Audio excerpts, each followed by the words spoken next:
ఒకప్పుడు కష్టం అంటే సరైన తిండి దొరకపోవటం, చదువుకున్న చదువుకి సరైన ఉద్యోగం రాకపోవటం, ఇల్లంతా ఒక్కరి జీతంతోనే ఆధారపడి ఉండటం.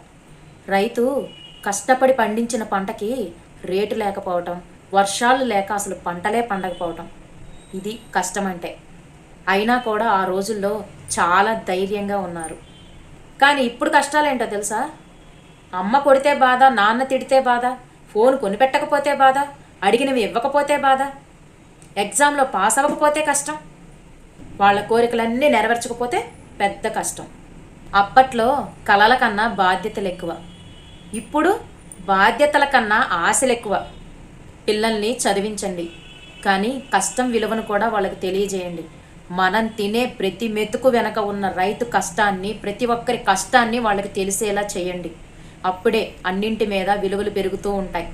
ప్రేమ, గారాబం అని చెప్పి పిల్లల్ని పాడు చేయకండి.